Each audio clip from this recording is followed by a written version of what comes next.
Intelligence now, working with France to learn everything they can. Catherine Herridge, working her sources, back with us out of Washington. Catherine, good morning there. What are you picking up on today? What do we know right now? Well, thank you, Bill, and good morning. Fox News is told there has been no credible claim of responsibility for the attack, but the more investigators learn about the brothers, their long-standing ties to known jihadists, and the commando-style raid, the prevailing view is that there is a connection to a foreign terrorist organization. The French authority is releasing these photos of the brothers Saeed and Sharif Kouachi. Sharif Kouachi was convicted 7 years ago of funneling young French jihadists to Iraq. He was also a supporter of Abu Musab al-Zarqawi, then the leader of al-Qaeda in Iraq. At this hour, investigators are drilling down on the men's contacts and overseas travel, most notably to Yemen.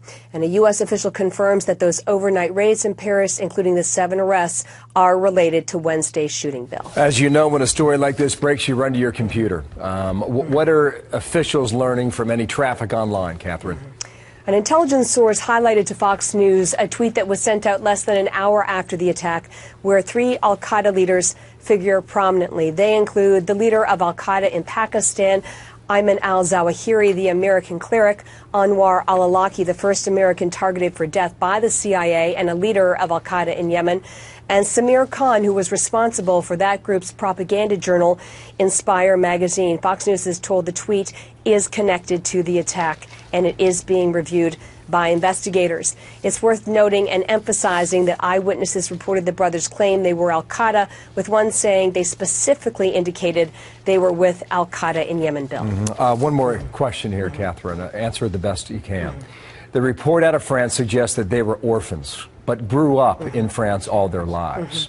So then you come to this question about whether or not authorities came across them during earlier times, and apparently they did, with at least one brother. That's 10 correct. Years ago, and I mean, they were known prominently to French authorities. So the question in this country then becomes, why were they not able to keep tabs on them or watch them?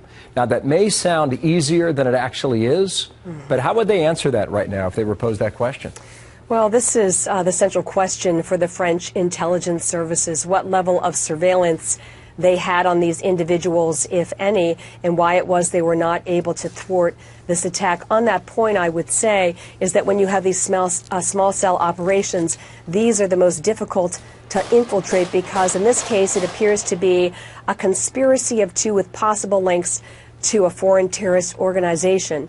On the background of these 2 men, the fact that they are orphans, what my reporting in this area has shown over the last decade is that typically individuals that become radicalized or go overseas to join a foreign terrorist organization, there is some life event, a major crisis, if you will, that precipitates that, and it's this lack of identification that often is one of the leading catalysts. Catherine, thank you.